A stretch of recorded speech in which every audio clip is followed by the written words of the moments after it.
My dear friends and first time Uday Singh advocate speaking. ನೀವೆಲ್ಲರೂ ಸಹ ನನ್ನ ಚಾನಲ್ ಅನ್ನು ನೋಡ್ತಾ ಇದ್ದೀರಿ ಅಂತ ನಾನು ಅಂದ್ಕೊಂಡಿದ್ದೀನಿ. ಶೇರ್ ಮಾಡಿ, ಲೈಕ್ ಮಾಡಿ, ಕಮೆಂಟ್ ಮಾಡಿ ಮತ್ತು ನನ್ನ ಚಾನಲ್ಗೆ ಸಬ್ಸ್ಕ್ರೈಬ್ ಆಗೋದನ್ನು ಮರಿಬೇಡಿ ಅಂತ ಹೇಳ್ತಾ,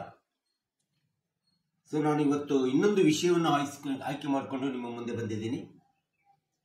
ನಾನಿವತ್ತು ಆಯ್ಕೆ ಮಾಡಿಕೊಂಡಿರ್ತಕ್ಕಂಥ ವಿಷಯ ಅಂತಂದ್ರೆ mutual divorce act 1869, mutual consent divorce under section 13 small I and A.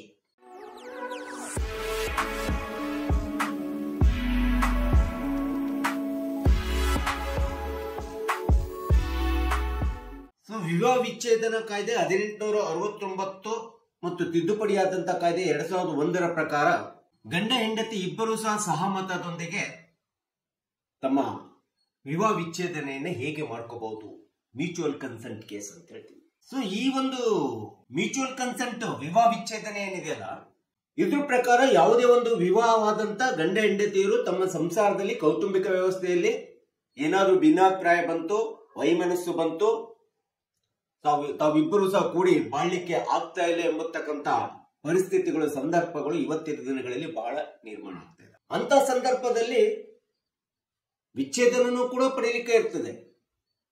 ಆದ್ರೆ ವಿಚ್ಛೇದನದೊಳಗಡೆ ಸಹಮತ ಒಪ್ಪಿಗೆಯನ್ನು ಪಡ್ಕೊಂಡು ನಾವಿಬ್ಬರು ಕೂಡಿ ಬಾಳ್ಲಿಕ್ಕೆ ಆಗ್ತಾ ಇಲ್ಲ, ಅದು ಸರಿ ಹೋಗ್ತಿಲ್ಲ, ನಮ್ಮ ವಿಚಾರ ಒಬ್ಬರಿಗೊಬ್ಬರಿಗೆ ಅಂಡರ್ಸ್ಟ್ಯಾಂಡಿಂಗ್ ಆಗ್ತಾ ಇಲ್ಲ ಅಂತೇಳಿ ಬಂದಂತ ಸಂದರ್ಭದಲ್ಲಿ ಮ್ಯೂಚುವಲ್ ಕನ್ಸೆಂಟ್ ಕೇಸ್ ಅಂತೇಳಿ ಮಾಡ್ಕೋಬಹುದಾಗುತ್ತೆ.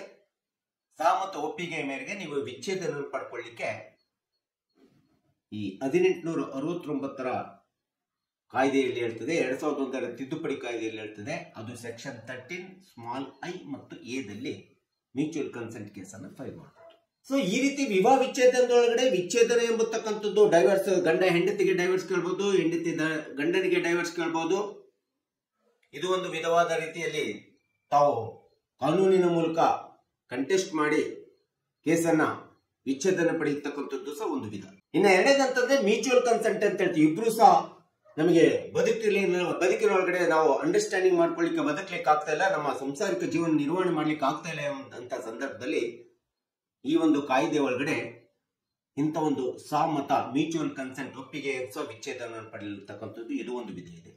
ಇಂಥ ಒಂದು ಸಂಸಾರದಲ್ಲಿ ಬರುವಂತ ಯಾವುದೇ ಭಿನ್ನಾಭಿಪ್ರಾಯಗಳನ್ನ ಸೈಲಿಗೊತ್ತಿ ಅಥವಾ ಅವುಗಳನ್ನ ಅರ್ಥ ಮಾಡಿಕೊಂಡು ನಿಮ್ಮದೇ ಆದಂತ ಸ್ವತಂತ್ರವಾದಂತ ಬದುಕನ್ನ ನಿರ್ವಹಣೆ ಮಾಡ್ಲಿಕ್ಕೆ, ವೈವಾಹಿಕ ಬದುಕಿನ ಜೀವನ ನಿರ್ವಹಣೆ ಕಟ್ಕೊಳ್ಳಿಕ್ಕೆ ಪ್ರತಿಯೊಂದು ಜಿಲ್ಲಾ ಆಡಳಿತದಲ್ಲೂ ಸಹ ಒಂದು ಕೌಟುಂಬಿಕ ನ್ಯಾಯಾಲಯಗಳು, ಫ್ಯಾಮಿಲಿ ಕೋರ್ಟ್ಗಳನ್ನ ಸರ್ಕಾರ ನಿರ್ಮಾಣ ಮಾಡಿದೆ, ತೆರೆದಿರ್ತಕ್ಕಂಥದ್ದು ನೋಡ್ತಿದ್ವಿ. ಅಂತ ಒಂದು ನ್ಯಾಯಾಲಯಗಳಲ್ಲಿ, ಇಂಥ ಒಂದು ಕೌಟುಂಬಿಕ ನ್ಯಾಯಾಲಯಗಳಲ್ಲಿ ಇಂಥ ಒಂದು ಮ್ಯೂಚುವಲ್ ಕನ್ಸೆಂಟ್ ಡೈವರ್ಸ್ಗಳು ಅಥವಾ ಡೈವರ್ಸ್ ಕೇಸ್ಗಳು, ಮೇಂಟೆನೆನ್ಸ್ ಕೇಸ್ಗಳನ್ನ ಇವತ್ತು ಸಾರ್ವಜನಿಕರು, ಕಕ್ಷಿದಾರರು ಬಂದು ಪರಿಹರಿಸಿಕೊಳ್ಳತಕ್ಕಂಥದ್ದು ಒಂದು ವ್ಯವಸ್ಥೆ ಫ್ಯಾಮಿಲಿ ಕೋರ್ಟ್ ನಲ್ಲಿ ಆಗ್ತಾ ಇದೆ.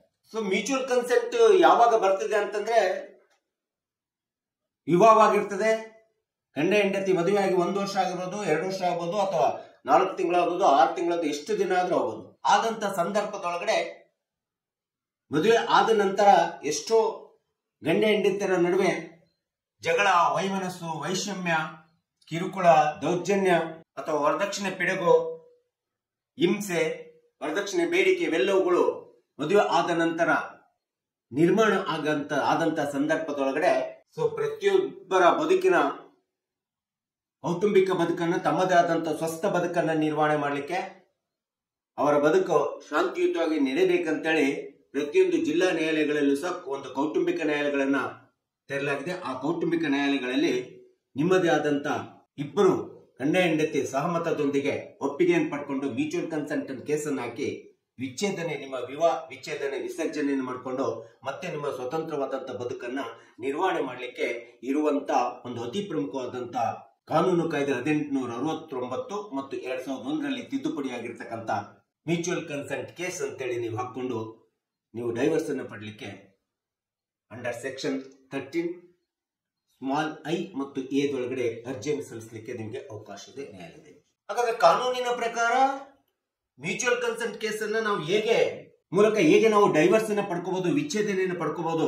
ವಿವಾಹ ವಿಚ್ಛೇದನೆಯನ್ನ ಗಂಡ ಮತ್ತು ಹೆಂಡತಿ ಇಬ್ರು ಒಪ್ಪಿಗೆ ಮೇರೆಗೆ, ಸಹಮತದ ಮೇರೆಗೆ ಹೇಗೆ ವಿವಾಹ ವಿಚ್ಛೇದನೆಯನ್ನು ಪಡಿಬೇಕಂತಂದ್ರೆ ಅದಕ್ಕೆ ಕೆಲವೊಂದು ಕಂಡೀಷನ್ಸ್ ಗಳನ್ನ, ಸರ್ಟೆನ್ ಕಂಡೀಷನ್ಸ್ ಗಳನ್ನ, ಪ್ರಾವಿಷನ್ಸ್ ಗಳನ್ನ ಈ ಒಂದು ಕಾಯ್ದೆ ಹೇಳ್ತದೆ. ಈ ಒಂದು ಕಾಯ್ದೆಯ ಹೇಳಿರುವಂತಹ ಕಂಡೀಷನ್ಸ್ ನಿಯಮಗಳ ಪ್ರಕಾರ ಅನುಕರಣೆ ಮಾಡಿಕೊಂಡು ನೀವು ಮ್ಯೂಚುವಲ್ ಕನ್ಸೆಂಟ್ ಡೈವರ್ಸ್ ಅನ್ನು ಪಡ್ಕೊಳ್ಳಿಕ್ಕೆ ತುಂಬಾ ಅನುಕೂಲವಾದಂತ ವ್ಯವಸ್ಥೆ ಅಂತೇಳಿ ನಾವು ಹೇಳ್ಬೇಕಾಗುತ್ತೆ. ಸೊ ಯಾವ್ಯಾವ ನಿಯಮಗಳನ್ನು ಅನುಕರಣೆ ಮಾಡಬೇಕು ಮ್ಯೂಚುವಲ್ ಕನ್ಸೆಂಟ್ ಡೈವರ್ಸ್ ಪಡಿಬೇಕಂತಂದ್ರೆ ಮೊಟ್ಟ ಮೊದಲನೇದಾಗಿರ್ತಕ್ಕಂಥ ಒಂದು ನಿಯಮ ಅಂತಂದ್ರೆ ಜಾಯಿಂಟ್ ಪಿಟಿಷನ್ ಕೊಡ್ಬೇಕು. ಯಾವಾಗ ನೀವು ವಿವಾಹ ಆಗಿರ್ತೀರಿ, ನಿಮಗೆ ಡೈವರ್ಸ್ ಬೇಕಾಗಿರ್ತದೆ. ಡೈವರ್ಸ್ ಬೇಕಾದ್ರೆ ಜಗಳ ಆಡ್ಕೊಂಡು ಪೈಪೋಟಿ ಮಾಡಿ ಕಂಟೆಸ್ಟ್ ಮಾಡಿ ಹಣ ಆರೋಗ್ಯ ಕಳ್ಕೊಂಡು ವಿಚ್ಛೇದನ ಪಡೆಯೋದಕ್ಕಿಂತ ಒಬ್ರಿಗೊಬ್ರು ಅರ್ಥೈಸ್ಕೊಂಡು ಬದುಕಲಿಕ್ಕೆ ಆಗ್ತಾ ಇಲ್ಲ ಅಂತೇಳಿ ಗೊತ್ತಾದಂತ ಸಂದರ್ಭದಲ್ಲಿ ನಿಮಗೆ ಈ ಕಾನೂನಿನ ಪ್ರಕಾರ ಗಂಡ ಹೆಂಡತಿ ಇಬ್ಬರು ಸೇರ್ಕೊಂಡು ಒಂದು ಜಂಟಿ ಅರ್ಜಿಯನ್ನ ಸಲ್ಲಿಸಬೇಕಾಗುತ್ತೆ.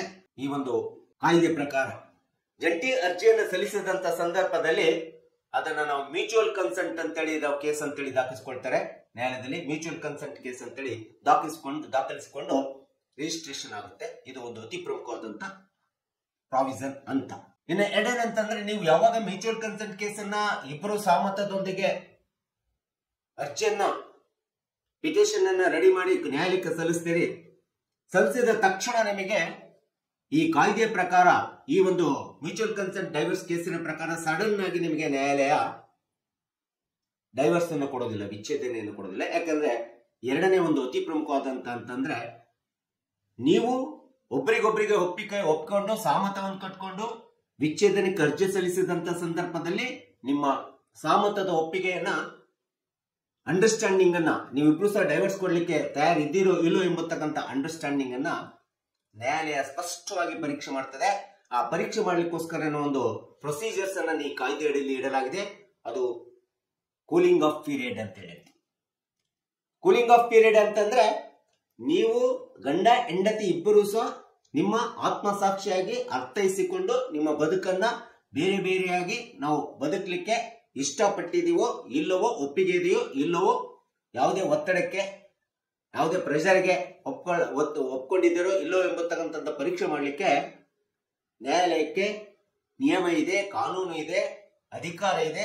ಅದು 6 ತಿಂಗಳಿಂದ 18 ತಿಂಗಳವರೆಗೆ ನಿಮ್ಮನ್ನ ಪರೀಕ್ಷೆ ಮಾಡ್ತದೆ. ನೀವಿಬ್ರು ಪ್ರತ್ಯೇಕವಾಗಿ ಸಪರೇಟ್ ಗಂಡ ಹೆಂಡತಿನ ಬಿಟ್ಟು, ಹೆಂಡತಿ ಗಂಡನ್ನ ಬಿಟ್ಟು ಬದುಕುವಂತ ನಿರ್ಣಯ, ಸಾಮರ್ಥ್ಯ, ನಿರ್ಧಾರ, ಸಹಮತ, ಸಹತ್ಯಾಗ, ಸ್ಯಾಕ್ರಿಫೈಸ್ ಅಂತ ಹೇಳ್ತೀವಿ, ಅದನ್ನು ನಾವು ಪಡ್ಕೊಂಡಿದ್ದೀರೋ ಇಲ್ಲೋ ಎಂಬತಕ್ಕಂಥದ್ದನ್ನ ಪರೀಕ್ಷಿಸಲಿಕ್ಕೋಸ್ಕರ 6 ತಿಂಗಳಿಂದ 18 ತಿಂಗಳವರೆಗೆ ಕೂಲಿಂಗ್ ಆಫ್ ಪೀರಿಯಡ್ ಅಂತ ಹೇಳ್ತಾರೆ. ನಿಮ್ಮ ಜಗಳವನ್ನ ಒಂದು ಶಮನಗೊಳಿಸುವಂತ ಕಾಲಾವಧಿ ಆ ಒಂದು ಪರೀಕ್ಷೆಗೆ ಒಳಪಡಿಸ್ತದೆ.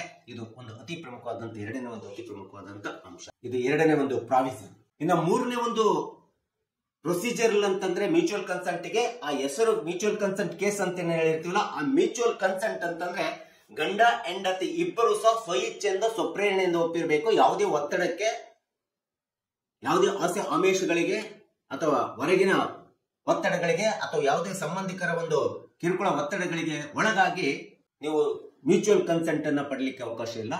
ಸ್ವಇಚ್ಛೆ ಬಹಳ ಮುಖ್ಯ ಇರ್ತದೆ.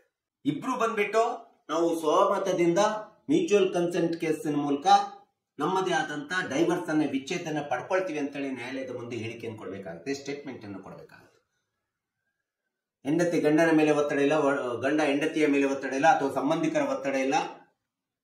ನಮ್ಮಿಬ್ಬರಿಗೆ ಅಂಡರ್ಸ್ಟ್ಯಾಂಡಿಂಗ್, ನಮ್ಮ ಸಂಸಾರಿಕ ಜೀವನ ನಡೆಸಲಿಕ್ಕೆ ನಮಗೆ ಸರಿಯಾಗ್ತಿಲ್ಲ, ನಮ್ಮದೇ ಆದಂತ ಕೆಲವೊಂದು ಕಾರಣಗಳು ಮೂಲಕ ನಾವು ಸಹಮತದೊಂದಿಗೆ ನಾವು ವಿಚ್ಛೇದನ ಪಡ್ತೀವಿ ಎಂಬತಕ್ಕಂಥ ಅಂಶವನ್ನ ನ್ಯಾಯಾಲಯದ ಮುಂದೆ ಸ್ಪಷ್ಟವಾಗಿ ವ್ಯಕ್ತಪಡಿಸಬೇಕಾಗುತ್ತೆ ಇಬ್ರು. ಇದು ಒಂದು ಮ್ಯೂಚುವಲ್ ಕನ್ಸೆಂಟ್ ಅಂತ ಹೇಳಿ ಥರ್ಡ್ ಒಂದು ಸ್ಟೇಜ್. ಸೊ ಇಂಥ ಒಂದು ಮ್ಯೂಚುವಲ್ ಕನ್ಸೆಂಟ್ ಕೇಸ್ ಮುಂದೆ ಪಕ್ಷಗಾರರಾದಂತ ಗಂಡ ಹೆಂಡತಿ ಇಬ್ಬರು ಬಂದಂತ ಸಂದರ್ಭದಲ್ಲಿ ನ್ಯಾಯಾಲಯ ಕೇಳ್ತದೆ, ನಿಮಗೆ ಗಂಡನಿಗೆ ಏನಾದಾಯ ಇದೆ, ಹೆಂಡತಿಗೆ ಏನಾದಾಯ ಇದೆ ಅಂತ ಕೇಳಿದಂತ ಸಂದರ್ಭದಲ್ಲಿ ತಮ್ಮಲ್ಲಿ ಇರ್ತಕ್ಕಂಥ ಆಸ್ತಿಯ ಆದಾಯ, ಆಸ್ತಿ ಅದು ಮೂವೇಬಲ್ ಇರ್ಬೋದು, ಇಮ್ಯೂವೇಬಲ್ ಇರ್ಬೋದು, ಚಿರಾಸ್ತಿ ಸ್ಥಿರಾಸ್ತಿ ಇರ್ಬೋದು, ಇದೆಲ್ಲದನ್ನ ಮುಕ್ತವಾಗಿ ಸ್ಪಷ್ಟವಾಗಿ ನ್ಯಾಯಾಲಯದ ಮುಂದೆ ಇಡಬೇಕಾಗುತ್ತೆ. ಸೊ ಈ ರೀತಿ ತಮ್ಮ ಆದಾಯ ಮತ್ತು ಆಸ್ತಿಯನ್ನ, ಚಿರ ಮತ್ತು ಸ್ಥಿರ ಆಸ್ತಿಯನ್ನ ಮುಕ್ತವಾಗಿ ನ್ಯಾಯಾಲಯದಲ್ಲಿ ಇಟ್ಟಾಗ ಅದರ ಜೊತೆಗೇನೆ ಲಯಬಿಲಿಟೀಸ್ ಗಳನ್ನು ಸಹ ಇಡಬೇಕಾಗುತ್ತೆ. ಅಸೆಟ್ಸ್ ಅಂಡ್ ಲಯಬಿಲಿಟೀಸ್ ಅಂತ ಹೇಳ್ತೀವಿ. ಈ ಅಸೆಟ್ಸ್ ಅಂಡ್ ಲಯಬಿಲಿಟೀಸ್ ಎರಡನ್ನು ಕೂಡ ಮುಕ್ತವಾಗಿ ನ್ಯಾಯಾಲಯದ ಮುಂದೆ ವ್ಯಕ್ತಪಡಿಸಬೇಕಾಗುತ್ತೆ, ವಿಚ್ಛೇದನೆ ಪಡೆಯುವುದಕ್ಕಿಂತ ಮುಂಚಿತವಾಗಿ. ಸೊ ಈ ರೀತಿ ಇಷ್ಟ ನಂತರದಲ್ಲಿ ನಿಮಗೆ ನ್ಯಾಯಾಲಯ, ನೀವು ನಂತರದಲ್ಲಿ ನಿಮಗೆ ಬರುವಂತಷ್ಟೇ ಸೆಟ್ಲ್ಮೆಂಟ್ ಆಫ್ ಅಗ್ರಿಮೆಂಟ್ ಅಂತ ಹೇಳ್ತೀವಿ. Mutual consent divorce settlement of agreement. ಆಗ ನೀವು ನಿಮ್ಮದೇ ಆದಂತ ಸಹಮತದ ವಿವಾಹ ವಿಚ್ಛೇದನೆಯನ್ನು ಪಡ್ಕೊಳ್ಳಿಕ್ಕೆ ಒಂದು ಸೆಟ್ಲ್ಮೆಂಟ್ ಅಗ್ರಿಮೆಂಟ್, ಒಡಂಬಡಿಕೆ ಒಪ್ಪಂದವನ್ನ ಮಾಡ್ಕೊಳ್ಳಿಕ್ಕೆ ಅವಕಾಶ ಮಾಡಿಕೊಳ್ತದೆ. ಆ ಸೆಟ್ಲ್ಮೆಂಟ್ ಆಫ್ ಅಗ್ರಿಮೆಂಟ್ ಡ್ರಾಫ್ಟ್ ಅನ್ನು ತಯಾರು ಮಾಡಬೇಕಾಗುತ್ತೆ. ಆ ರೀತಿಯಾದಂತಹ ಸೆಟ್ಲ್ಮೆಂಟ್ ಅಗ್ರಿಮೆಂಟ್ ಡ್ರಾಫ್ಟ್ ಅನ್ನು ತಯಾರು ಮಾಡಿ ನ್ಯಾಯಾಲಯಕ್ಕೆ ಸಲ್ಲಿಸಬೇಕು, ನ್ಯಾಯಾಲಯದ ಮುಂದೆ ಇರಬೇಕು. ಸೊ ಇಂಥ ಒಂದು ಸೆಟ್ಲ್ಮೆಂಟ್ ಅಗ್ರಿಮೆಂಟ್ ಒಳಗಡೆ ಸ್ಪಷ್ಟವಾಗಿ ನಮೂದಿಸಬೇಕು, ಗಂಡನ ಆದಾಯ ಏನಿದೆ ಅಂತೇಳಿ ಹೆಂಡತಿಗೆ ಗೊತ್ತಾಗಬೇಕು, ಹೆಂಡತಿ ಆದಾಯ ಏನಿದೆ ಅಂತೇಳಿ ಗಂಡನಿಗೆ ಗೊತ್ತಾಗಬೇಕು, ಮತ್ತು ಇಬ್ಬರಿಗೂ ಸಹ ಚಿರಾಸ್ತಿ ಮತ್ತು ಸ್ಥಿರಾಸ್ತಿ ಏನೇನಿದೆ ಎಂಬತಕ್ಕಂಥದ್ದನ್ನ ವ್ಯಕ್ತಪಡಿಸಬೇಕು. ಅಷ್ಟೇ ಅಲ್ಲದೆ ಒಂದು ವೇಳೆ ಮಕ್ಕಳಿದ್ರು ಅಂದ್ರೆ ಮಗು ಯಾರ ಕಸ್ಟಡಿಗೆ ಹೋಗ್ಬೇಕು, ಗಂಡ ಹೆಂಡತಿ ಕಸ್ಟಡಿ ಕೊಡ್ಲಿಕ್ಕೆ ಒಪ್ಕೋಬೇಕು ಅಥವಾ ಹೆಂಡತಿ ಗಂಡನ ಕಸ್ಟಡಿ ಕೊಡ್ಲಿಕ್ಕೆ ಒಪ್ಕೋಬೇಕು ಎಂಬತಕ್ಕಂಥದ್ದಲ್ಲಿ ಮ್ಯೂಚುವಲ್ ಕನ್ಸೆಂಟ್ ಬರಬೇಕು. ಮತ್ತು ನಿಮ್ಮ ಚಿರ ಮತ್ತು ಸ್ಥಿರ ಆಸ್ತಿ ಸ್ಪಷ್ಟವಾಗಿ ವಿಭಜನೆ ಮಾಡಿಕೊಳ್ಳುವಂತ ವ್ಯವಸ್ಥೆಯನ್ನು ತೋರಿಸಬೇಕು. ಮತ್ತು ಮಗು ಯಾರ ಕಡೆ ಹೋಗ್ತದೆ ಆ ಮಗುವಿನ ಶಿಕ್ಷಣ, ಆರೋಗ್ಯ, ಯೋಗಕ್ಷೇಮ ಇದೆಲ್ಲದನ್ನು ಕೂಡ ನಿರ್ವಹಣೆ ಯಾರು ಮಾಡ್ತೀರಿ, ತಂದೆ ಕಡೆ ಹೋದ್ರೆ ತಂದೆ ಮಾಡಬೇಕು, ತಾಯಿ ಕಡೆ ಹೋದ್ರೆ ತಾಯಿ ಮಾಡಬೇಕು. ಈ ರೀತಿಯಾದಂತ ಒಂದು ಸ್ಪಷ್ಟವಾದಂತ ಒಡಂಬಡಿಕೆಯ ಸೆಟ್ಲ್ಮೆಂಟ್ ಆಫ್ ಅಗ್ರಿಮೆಂಟ್ ಡ್ರಾಫ್ಟ್ ನಲ್ಲಿ ಇದೆಲ್ಲದನ್ನ ಸ್ಪಷ್ಟವಾಗಿ ವ್ಯಕ್ತಪಡಿಸಬೇಕು. ವಿಭಜನೆ ಬಗ್ಗೆ, ಸಪರೇಷನ್ ಬಗ್ಗೆ ಸ್ಪಷ್ಟವಾಗಿ ವ್ಯಕ್ತಪಡಿಸಬೇಕು. ಅಥವಾ ಈ ರೀತಿಯಾದಂತ ಡ್ರಾಫ್ಟ್ ಆಫ್ ಅಗ್ರಿಮೆಂಟ್ ಒಳಗಡೆ ನಿಮ್ಮ ಆಸ್ತಿಯ ಸ್ಪಷ್ಟ ವಿತರಣೆ, ವಿಭಜನೆಯನ್ನ ತೋರಿಸಬೇಕು. ಮತ್ತು ಮಗು ಯಾರ ಕಸ್ಟಡಿಗೆ ಹೋಗ್ಲಿಕ್ಕೆ ಯಾರು ಒಪ್ಕೊಂಡಿದ್ದೀರಿ, ಗಂಡನ ಕಸ್ಟಡಿಗೆ ಮಗು ಹೋಗ್ಬೇಕಂತಂದ್ರೆ ಹೆಂಡತಿ ಒಪ್ಪಿಗೆ ಕೊಡ್ಬೇಕು, ಹೆಂಡತಿ ಕಸ್ಟಡಿಗೆ ಮಗು ಹೋಗ್ಬೇಕಂದ್ರೆ ಗಂಡ ಸ್ಪಷ್ಟವಾಗಿ ಒಪ್ಪಿಗೆಯನ್ನು ಕೊಡ್ಬೇಕಾಗುತ್ತೆ. ಮತ್ತು ಆ ಮಗುವಿನ ಯೋಗಕ್ಷೇಮ, ಶಿಕ್ಷಣ, ಆರೋಗ್ಯ ಇದೆಲ್ಲದರ ನಿರ್ವಹಣೆ ಯಾರು ಮಾಡ್ತಾರೆ, ಅದರೆಲ್ಲದ ಒಪ್ಪಿಗೆ ಯಾರಿಗಿದೆ ಎಂಬತಕ್ಕಂಥ ಜವಾಬ್ದಾರಿಯನ್ನು ಕೂಡ ಆ ಒಂದು ಅಗ್ರಿಮೆಂಟ್ ಆಫ್ ಸೆಟಲ್ಮೆಂಟ್ ಒಳಗೆ ಡ್ರಾಫ್ಟ್ ನಲ್ಲಿ ಮೆನ್ಷನ್ ಮಾಡಬೇಕಾಗುತ್ತೆ. ಸೊ ಈ ಎಲ್ಲ ಅಂಶಗಳನ್ನ ಕೋರ್ಟ್ ಅವಲೋಕನ ಮಾಡಿ, ಪರೀಕ್ಷೆ ಮಾಡಿ, ಅಂತಿಮವಾಗಿ ಕೋರ್ಟ್ ಸ್ಯಾಟಿಸ್ಫ್ಯಾಕ್ಷನ್ ಅಂತೇಳಿ ಇರ್ತದೆ. ಇದೆಲ್ಲದನ್ನ ನೀವು ಕೋರ್ಟಿನ ಮುಂದೆ ಕಾನೂನುಬದ್ಧವಾಗಿ, ಲಿಖಿತವಾಗಿ ಹೇಳಿಕೆ ಮತ್ತು ಲಿಖಿತದ ಮೂಲಕ ಅಗ್ರಿಮೆಂಟ್ ಆಫ್ ಡ್ರಾಫ್ಟ್ ಸೆಟಲ್ಮೆಂಟ್ ಮೂಲಕ ನೀವು ವ್ಯಕ್ತಪಡಿಸಿದಂತ ಸಂದರ್ಭದಲ್ಲಿ ಇದೆಲ್ಲದರನ್ನ ಪರೀಕ್ಷೆ ಮಾಡಿ, ಅವಲೋಕನ ಮಾಡಿ, ಕೊನೆಯದಾಗಿ ಕೋರ್ಟ್ ಸ್ಯಾಟಿಸ್ಫ್ಯಾಕ್ಷನ್ ಬರಬೇಕಾಗುತ್ತೆ, ಕೋರ್ಟಿಗೆ ಗಮನಕ್ಕೆ ಬರಬೇಕಾಗುತ್ತೆ, ಕೋರ್ಟ್ ಸಂತೃಪ್ತಿ ಪಡಬೇಕಾಗುತ್ತೆ, ಕೋರ್ಟಿಗೆ ಒಂದು ಸ್ಯಾಟಿಸ್ಫ್ಯಾಕ್ಷನ್ ಸಿಗಬೇಕಾಗುತ್ತೆ. ಅದು ಇದು ಇವರು ಕೇಳ್ಕೊಂಡಿರ್ತಕ್ಕಂಥ ಸಹಮತದ ಒಪ್ಪಿಗೆ ವಿಚ್ಛೇದನ ಸರಿ ಇದೆ, ಕಾನೂನುಬದ್ಧವಾಗಿದೆ, ಸರಿ ಇದೆ, ಸ್ಪಷ್ಟ ಇದೆ, ಇವ್ರು ಹೇಳಿರ್ತಕ್ಕಂಥದ್ದು ಎಲ್ಲದೂ ಸಹ ಜೆನ್ಯೂನ್ ಆಗಿದೆ ಮತ್ತು ಇವರು ಸಹಮತ ವಿಚ್ಛೇದನ ಪಡೆಯಲಿಕ್ಕೆ ಅಂಡರ್ಸ್ಟ್ಯಾಂಡಿಂಗ್ ನಲ್ಲಿ ಬಂದಿದ್ದಾರೆ ಎಂಬತಕ್ಕಂಥ ವಿಶ್ವಾಸ, ನಂಬಿಕೆ ನ್ಯಾಯಾಲಯದಲ್ಲಿ ಬರಬೇಕಾಗುತ್ತೆ, ನ್ಯಾಯಾಧೀಶರಿಗೆ ಬರಬೇಕಾಗುತ್ತೆ, ಕೌಟುಂಬಿಕ ನ್ಯಾಯಾಲಯದಲ್ಲಿ ಇರ್ತಕ್ಕಂಥ ನ್ಯಾಯಾಲಯಕ್ಕೆ ಅರಿವು ಕನ್ವಿನ್ಸ್ ಮಾಡಿಸಬೇಕಾಗುತ್ತೆ. ಪ್ರಾಕ್ಟಿಕಲ್ ಆಗಿ, ಕಾನೂನುಬದ್ಧವಾಗಿ, ಕಾಯ್ದೆ ಮೂಲಕ ಬರೀ ಹೇಳಿಕೆ ಕೊಡುವುದಲ್ಲ, ಅದನ್ನು ಲಿಖಿತವಾಗಿ ಸ್ಪಷ್ಟವಾಗಿ ಕೋರ್ಟ್ ಸ್ಯಾಟಿಸ್ಫ್ಯಾಕ್ಷನ್ ಬರಬೇಕಾಗುತ್ತೆ. ಯಾವಾಗ ಕೋರ್ಟ್ ಈ ರೀತಿಯಾದಂತ ನಿಮ್ಮದೆಲ್ಲ ಹೇಳಿಕೆಗಳು, ನಿಮ್ಮೆಲ್ಲ ದಾಖಲಾತಿಗಳು ಜೆನ್ಯೂನ್ ಇದ್ದಾವೆ, ಅಂಡರ್ಸ್ಟ್ಯಾಂಡಿಂಗ್ ಬಂದಿದ್ದಾವೆ ಅಂತೇಳಿ ಕೋರ್ಟ್ ಸ್ಯಾಟಿಸ್ಫ್ಯಾಕ್ಷನ್ ಪಟ್ಟಂತ ಸಂದರ್ಭದಲ್ಲಿ ಮಾತ್ರ ನಿಮ್ಮ ಮ್ಯೂಚುವಲ್ ಕನ್ಸೆಂಟ್ ಕೇಸನ್ನ, ಮ್ಯೂಚುವಲ್ ಕನ್ಸೆಂಟ್ ಡೈವರ್ಸ್ ಕೇಸನ್ನ ಡಿಸ್ಪೋಸಲ್ ಮಾಡಲಿಕ್ಕೆ ಮುಂದಾಗ್ತದೆ. ನಂತರ ನಿಮ್ಮಿಬ್ಬರ ಡ್ರಾಫ್ಟಿಂಗ್ ಅಗ್ರಿಮೆಂಟ್ ಸೆಟಲ್ಮೆಂಟ್ ಅನ್ನು ತೆಗೆದುಕೊಂಡ್ಬಿಟ್ಟು ಅದನ್ನ ರೆಕಾರ್ಡ್ ಮಾಡಿ ನಂತರದಲ್ಲಿ ಅಂತಿಮವಾಗಿ ಫೈನಲ್ ಆಗಿ mutual consent divorce case disposal ಅಂತೇಳಿ ನಿಮಗೆ ನಿಮ್ಮ ಮೊಕದ್ದಮೆಯನ್ನ, ದಾವೆಯನ್ನ ಡಿಸ್ಪೋಸ್ ಮಾಡ್ತದೆ, ಪೂರ್ಣಗೊಳಿಸ್ತದೆ, ಡಿಸ್ಪೋಸ್ ಮಾಡ್ತದೆ, ಬಿಡುಗಡೆ ಮಾಡ್ತದೆ. ನೀವಿಬ್ರು ಸಹ ಡೈವರ್ಸ್ ಆಗಿದ್ದೀರಿ ಅಂತೇಳಿ, ವಿಚ್ಛೇದನೆ ನಿಮಗೆ ಸಿಕ್ಕಿದೆ ಅಂತೇಳಿ ಒಂದು ಜಡ್ಜ್ಮೆಂಟ್ ಅನ್ನ ಪ್ರೊನೌನ್ಸ್ ಮಾಡ್ತದೆ. ಸೊ ಆಗ ಮಾತ್ರ ನೀವು ಕಾನೂನುಬದ್ಧವಾದಂತ, ಕಾಯ್ದೆಬದ್ಧವಾದಂತ 1869 ಮತ್ತು 2001 ತಿದ್ದುಪಡಿಯ ವಿವಾಹ ವಿಚ್ಛೇದನ ಕಾಯ್ದೆ under section 13 class small I ಮತ್ತು ಸ್ಮಾಲ್ ಎ ಪ್ರಕಾರ ನೀವು ಮ್ಯೂಚುವಲ್ ಕನ್ಸೆಂಟ್ ಡೈವರ್ಸ್ ಅನ್ನ ಡಾಕ್ಯುಮೆಂಟರಿಯಾಗಿ ಕೋರ್ಟ್ ಆದೇಶದ ಪ್ರಕಾರ ಪಡ್ಕೊಳ್ತೀರಿ. ಆಗ ನಿಮ್ಮದೇ ಆದಂತ ಸಂಸಾರಿಕ ಕೌಟುಂಬಿಕ ಬದುಕನ್ನ, ಗಂಡ ತನ್ನದೇ ಆದಂತ ಸ್ವತಂತ್ರ ಬದುಕನ್ನು ನಿರ್ವಹಣೆ ಮಾಡಬಹುದು, ಹೆಂಡತಿ ತನ್ನದೇ ಆದಂತ ಸ್ವತಂತ್ರ ಬದುಕನ್ನ ನಿರ್ವಹಣೆ ಮಾಡಬಹುದು. ಅಥವಾ ಬೇಡ ಅಂತಂದ್ರೆ ನೀವು ರಿಯೂನಿಯನ್ ಆಗಿ ಅದೇ ನ್ಯಾಯಾಲಯದ ಮೂಲಕ, ಅದೇ ಕಾನೂನು ಮೊಕದ್ದಮೆ ಮೂಲಕ ರಿಯೂನಿಯನ್ ಆಗಿ ಸಹ ಹೋಗುವಂತ ಅವಕಾಶವನ್ನ ನಿಮಗೆ ಕೌಟುಂಬಿಕ ನ್ಯಾಯಾಲಯಗಳು, ಪ್ರತಿಯೊಂದು ಜಿಲ್ಲೆಯಲ್ಲಿ ಇರ್ತಕ್ಕಂಥ ಕೌಟುಂಬಿಕ ನ್ಯಾಯಾಲಯಗಳು ಮತ್ತು ನ್ಯಾಯಾಧೀಶರುಗಳು, ವಕೀಲರುಗಳು ಒಂದು ಅತೀವಾದಂಥ ಸಕ್ರಿಯ ಪಾತ್ರ ನಿರ್ವಹಣೆಯನ್ನು ಮಾಡ್ತಾರೆ. ಈ ಒಂದು ಕೆಲಸ ಕಾಯಕವನ್ನು ಸ್ಪಷ್ಟವಾಗಿ ಇವತ್ತಿನ ಯುವಕ ಮತ್ತು ಯುವತಿಯರು ಸ್ಪಷ್ಟವಾಗಿ ಅರ್ಥ ಮಾಡ್ಕೋಬೇಕು. ಅರ್ಥ ಮಾಡ್ಕೊಂಡು ಇದನ್ನು ಅನುಸರಿಸ್ಕೊಂಡು ಹೋದ್ರೆ ಒಳ್ಳೇದಾಗುತ್ತೆ. ನಿಮ್ಮ ಕೌಟುಂಬಿಕ ಜೀವನ ಸುಖ ನೆಮ್ಮದಿ ಶಾಂತಿ ಅಂತ ಇರ್ತದೆ ಎಂಬತಕ್ಕಂಥ ಒಂದು ಹಿನ್ನೆಲೆಯನ್ನ ಇಟ್ಕೊಂಡು ಈ ಒಂದು ವಿಡಿಯೋ ಮಾಡಿದ್ದೀನಿ. ಮತ್ತು ಮ್ಯೂಚುವಲ್ ಕನ್ಸೆಂಟ್ ಕೇಸನ್ನ what are the requirement documents for the getting the mutual consent case ಅಂತೇಳಿ ಬಂದಂತ ಸಂದರ್ಭದೊಳಗಡೆ ಇಂಥ ಒಂದು ಮ್ಯೂಚುವಲ್ ಕನ್ಸೆಂಟ್ ಕೇಸ್ನಲ್ಲಿ ನೀವು ಡೈವರ್ಸ್ ಅನ್ನು ತೆಗೆದುಕೊಳ್ಳಿಕ್ಕೆ ಹೋದಂಥ ಸಂದರ್ಭದಲ್ಲಿ ಏನೇನು ರಿಕ್ವೈರ್ಮೆಂಟ್ ಡಾಕ್ಯುಮೆಂಟ್ಸ್ಗಳು ಬೇಕು ಅಂತಂದ್ರೆ ಮೊದಲನೇದಾಗಿ joint petition of both the spouse, ಗಂಡ ಹೆಂಡತಿ ಇಬ್ಬರ ಒಂದು ಜಂಟಿ ಒಂದು ಅರ್ಜಿ ತುಂಬಾ ಅವಶ್ಯಕತೆ ಇದೆ. ಇನ್ನು ಎರಡನೇದಂತಂದ್ರೆ ನೀವು ಏನು ಮದುವೆ ಆಗಿರ್ತೀರಲ್ಲ ಆ ಮ್ಯಾರೇಜ್ ಸರ್ಟಿಫಿಕೇಟ್ ಡಾಕ್ಯುಮೆಂಟ್ ಕೂಡ ಎರಡನೇ ಒಂದು ಅತಿ ಪ್ರಮುಖವಾದಂತ ಡಾಕ್ಯುಮೆಂಟ್ ಆಗುತ್ತೆ. ಇನ್ನು ನೀವು ಅರ್ಜಿ ಸಲ್ಲಿಸುವಂತ ಸಂದರ್ಭದೊಳಗಡೆ ಕನ್ಸೆಂಟ್ ಅಫಿಡೇವಿಟ್ ಅನ್ನು ಕೊಡಬೇಕಾಗುತ್ತೆ. ಇಬ್ರು ಸಹ ಈ ಒಂದು ಮ್ಯೂಚುವಲ್ ಕನ್ಸೆಂಟ್ ಡೈವರ್ಸ್ಗೆ ಒಪ್ಪಿಗೆ ಇದೆ ಪ್ರಮಾಣ ಪತ್ರ ಅಫಿಡೇವಿಟ್ ಅಂತ ಹೇಳ್ತೀವಿ. ಈ ಒಂದು ಕನ್ಸೆಂಟ್ ಅಫಿಡೇವಿಟ್ ಅನ್ನ ಕೊಡಬೇಕಾಗುತ್ತೆ. ಇದು ಮೂರನೇ ಒಂದು ದಾಖಲೆ ಆಗ್ತದೆ, ರಿಕ್ವೈರ್ಡ್ ಡಾಕ್ಯುಮೆಂಟ್ ಆಗುತ್ತೆ. ಸೊ ನಂತರದಲ್ಲಿ ಇದೇ ಕೋರ್ಟ್ ನ್ಯಾಯಾಲಯದ ವ್ಯವಸ್ಥೆ ಒಳಗಡೆ ಮೀಡಿಯೇಷನ್ ಸ್ಟೇಜ್ ಕೂಡ ಬರ್ತದೆ. ಆ ಮೀಡಿಯನ್ ಸ್ಟೇಜ್ ನಲ್ಲಿ ಬಂದಂತಹ ಸಂದರ್ಭದಲ್ಲಿ ಮೀಡಿಯೇಷನ್ ಕನ್ಸಿಲೇಷನ್ಗೆ ಅಟೆಂಡ್ ಆಗಬೇಕಾಗುತ್ತೆ. ನಂತರದಲ್ಲಿ ಸೆಟಲ್ಮೆಂಟ್ ಅಗ್ರಿಮೆಂಟ್ ಅಂತೇಳಿ ಮಾಡಿಕೊಂಡು ಸೆಟಲ್ಮೆಂಟ್ ಆಫ್ ಅಗ್ರಿಮೆಂಟ್ ಡ್ರಾಫ್ಟ್ ಮಾಡ್ಕೊಂಡ್ಬಿಟ್ಟು ಆ ಸೆಟಲ್ಮೆಂಟ್ ಅಗ್ರಿಮೆಂಟ್ ಡ್ರಾಫ್ಟ್ ದಾಖಲೆಯನ್ನ ಕೊಡಬೇಕಾಗುತ್ತೆ. ಮತ್ತು ನಿಮ್ಮ ಐಡೆಂಟಿಫಿಕೇಶನ್ ಆಫ್ ದ ಪ್ರೂಫ್, ನೀವೇ ಅಂತೇಳಿ ಹೇಳಲಿಕ್ಕೆ ಗಂಡ ನಾನೇ ಹೆಂಡತಿ ನಾನೇ ಅಂತೇಳಿ ಐಡೆಂಟಿಫಿಕೇಶನ್ ಆಗಲಿಕ್ಕೆ ನಿಮ್ಮ ಐಡೆಂಟಿಟಿ ಡಾಕ್ಯುಮೆಂಟರಿ ಪ್ರೂಫ್ ಅನ್ನು ಕೊಡಬೇಕಾಗುತ್ತೆ. ನಂತರ ನಿಮ್ಮ ಅಡ್ರೆಸ್ ಪ್ರೂಫ್ ಅನ್ನು ಕೊಡಬೇಕಾಗುತ್ತೆ. ಈ ಎಲ್ಲ ರಿಕ್ವೈರ್ಡ್ ಡಾಕ್ಯುಮೆಂಟ್ಸ್ ಗಳನ್ನ ರೆಡಿ ಮಾಡಿಕೊಂಡು ನೀವು ಮ್ಯೂಚುವಲ್ ಕನ್ಸೆಂಟ್ ಕೇಸನ್ನ ಆಯಾ ಸಂಬಂಧಪಟ್ಟಂತ ಜಿಲ್ಲಾ ಕೌಟುಂಬಿಕ ನ್ಯಾಯಾಲಯದೊಳಗಡೆ ಸಲ್ಲಿಸಿ ಈ ಎಲ್ಲ ಪ್ರಾವಿಷನ್ಸ್ ಗಳನ್ನ ಪ್ರೊಸೀಜರ್ಸ್ ಗಳನ್ನ ಅನುಕರಣೆ ಮಾಡಿ ಈ ರೀತಿ ಪ್ರೊಸೀಜರ್ಸ್ ಗಳ ಮೂಲಕ ನೀವು ನಿಮ್ಮದೇ ಆದಂತ ಒಂದು ಮ್ಯೂಚುವಲ್ ಕನ್ಸೆಂಟ್ ಡೈವರ್ಸ್ ಅನ್ನ ವಿವಾಹ ವಿಚ್ಛೇದನ ಪಡ್ಕೊಳ್ಳಿಕ್ಕೆ ಈ ಎಲ್ಲ ನಿಯಮಗಳನ್ನು ಎಲ್ಲ ದಾಖಲೆಗಳನ್ನು ಹೊಂದಿದ್ದಾಗ ಮಾತ್ರ ನೀವು ಸ್ಪಷ್ಟವಾಗಿ ಡೈವರ್ಸ್ ಅನ್ನು ಪಡಲಿಕ್ಕೆ ಸರಳವಾಗಿ ಡೈವರ್ಸ್ ಅನ್ನು ಪಡಲಿಕ್ಕೆ ಅನುಕೂಲ ಆಗ್ತದೆ.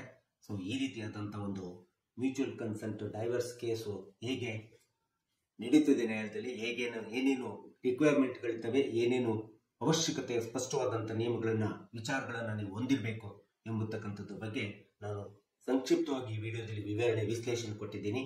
ದಯವಿಟ್ಟು ನನ್ನ ವಿಡಿಯೋ ಇಷ್ಟ ಆಗಿದ್ರೆ ಶೇರ್ ಮಾಡಿ, ಲೈಕ್ ಮಾಡಿ, ಕಮೆಂಟ್ ಮಾಡಿ. ಮತ್ತು ನನ್ನ ಚಾನಲ್ಗೆ ಇನ್ನೂ ಯಾರ್ಯಾರು ಸಬ್ಸ್ಕ್ರೈಬ್ ಆಗಿಲ್ಲ ದಯವಿಟ್ಟು ಸಬ್ಸ್ಕ್ರೈಬ್ ಆಗ್ತೀನಿ ಅಂತೇಳಿ ಕೇಳ್ಕೊಳ್ತಾ ಸೊ ಇವತ್ತಿನ ವಿಷಯದ ವಿಡಿಯೋಕ್ಕೆ ವಿರಾಮವನ್ನು ಹೇಳ್ತೀನಿ. ಇನ್ನೊಂದು ವಿಷಯವನ್ನು ತೆಗೆದುಕೊಂಡು ನಾನು ನಿಮ್ಮ ಮುಂದೆ ಬರ್ತೀನಿ. ಜೈ ಹಿಂದ್, ಜೈ ಕರ್ನಾಟಕ.